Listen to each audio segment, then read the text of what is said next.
ನೋಡಿ, ಕೇಂದ್ರ ಸಚಿವರಾದಂತಹ ಎಚ್.ಡಿ. ಕುಮಾರಸ್ವಾಮಿ ಅವರು ಈ ಬಗ್ಗೆ ಮಾತಾಡ್ತಾ ಡಿ.ಕೆ. ಶಿವಕುಮಾರ್ನ ನಂತರ ಈಗ ಕಾಂಗ್ರೆಸ್ ಸರ್ಕಾರದ ವಿರುದ್ಧವೂ ಕೂಡ ಆಕ್ರೋಶವನ್ನ ಹೊರಹಾಕಿದ್ರು. ಏನಂದ್ರು ಈ ಸಂಬಂಧ ಅಂತಂದ್ರೆ, ಕಾಂಗ್ರೆಸ್ ಸರ್ಕಾರಕ್ಕೆ ಗ್ಯಾರಂಟಿ ಯೋಜನೆಗಳೇ ಮುಖ್ಯ ಆಗ್ಬಿಟ್ಟಿದೆ, ಅದೇ ಇಂಪಾರ್ಟೆಂಟು ಅವರಿಗೆ.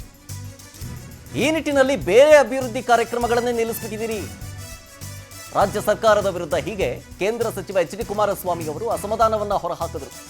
ಕಲ್ಯಾಣ ಕರ್ನಾಟಕದಲ್ಲಿ ಅಭಿವೃದ್ಧಿ ಸಂಪೂರ್ಣವಾಗಿ ನಿಲ್ಲಿಸ್ಬಿಟ್ಟಿದ್ದಾರೆ, ಸ್ಥಗಿತ ಮಾಡಿಬಿಟ್ಟಿದ್ದಾರೆ. ಲಾಸ್ಟ್ ಟೈಮ್ ಬಜೆಟ್ನಲ್ಲಿ ಘೋಷಿಸಿದ್ದಕ್ಕೆ ನಯಾ ಪೈಸೆನೂ ಕೊಟ್ಟಿಲ್ಲ. ಅಟ್ಲೀಸ್ಟ್ ಈಗ ಬಜೆಟ್ ಮಂಡಿಸ್ತಾ ಇದ್ದೀರಿ, ಬಜೆಟ್ ಮೇಲೆ ಅಷ್ಟೇ ನಿರೀಕ್ಷೆ ಇಲ್ಲ, ಬಿಟ್ಬಿಡಿ. ಗ್ಯಾರಂಟಿ ಹೆಸರಲ್ಲಿ ಸರ್ಕಾರ ಹೆಚ್ಚು ಸಾಲ ಮಾಡದೇ ಇರಲಿ, ಅಷ್ಟು ಸಾಕು. ಡೈಲಿ ಗ್ಯಾರಂಟಿ ಯೋಜನೆಗಳ ಭಜನೆ ಬಿಡಬೇಕು ನೀವು. ಮಂತ್ರಾಲಯ ಶ್ರೀ ಕ್ಷೇತ್ರದಲ್ಲಿ ಕೇಂದ್ರ ಸಚಿವ ಎಚ್.ಡಿ. ಕುಮಾರಸ್ವಾಮಿ ಅವರು ಕಿಡಿಕಾರರು.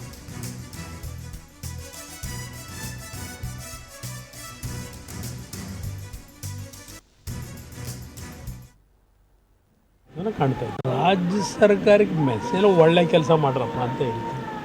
ಒಳ್ಳೆ ಕೆಲಸ ಮಾಡಿ 136 ಸೀಟ್ ಕೊಟ್ಟಿದ್ದಾರೆ. ನೀವು ಪಾಪ ಯಾವುದೋ ಗ್ಯಾರಂಟಿಗಳ ಒಂದು ಕಾರ್ಯಕ್ರಮವೇ ದೊಡ್ಡದು ಅಂತಕ್ಕಂಥ ರೀತಿಯಲ್ಲಿ ಬೇರೆ ಕಾರ್ಯಕ್ರಮಗಳನ್ನು ನಿಲ್ಲಿಸಿದ್ದೀರಿ.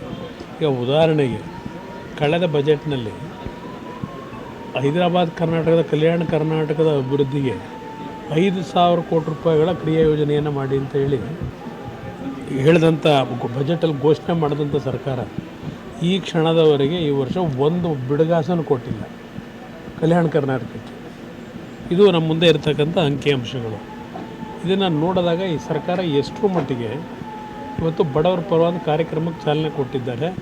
ಇವತ್ತು ವಿಶೇಷವಾಗಿ ಕಲ್ಯಾಣ ಕರ್ನಾಟಕದ ಅಭಿವೃದ್ಧಿ ಸಂಪೂರ್ಣವಾಗಿ ಸ್ಥಗಿತ ಆಗಿರ್ತಕ್ಕಂಥದ್ದನ್ನು ಕಾಣ್ತಾ ಇದ್ದೀವಿ. ಅವರ ಬಜೆಟ್ ಬಗ್ಗೆ ಈಗ ಹೋಗ್ತಿರತಕ್ಕಂಥ ಮಾರ್ಗ ನೋಡಿದ್ರೆ ನಾನೇನು ದೊಡ್ಡ ಮಟ್ಟದ ನಿರೀಕ್ಷೆಯನ್ನು ಇಟ್ಟಿಲ್ಲ. ಸದ್ಯ ಜನಗಳ ಮೇಲೆ ಈ ನಮ್ಮ ಈ ಗ್ಯಾರಂಟಿ ಹೆಸರಿನಲ್ಲಿ ಮತ್ತಿನ್ನೊಂದು 1 ಲಕ್ಷ 1.5 ಲಕ್ಷ ಕೋಟಿ ಸಾಲ ಮಾಡ್ತಕ್ಕಂಥದ್ದು ಆಗದೇ ಇರಲಿ ಅಂತ ಬಯಸ್ತಾರೆ.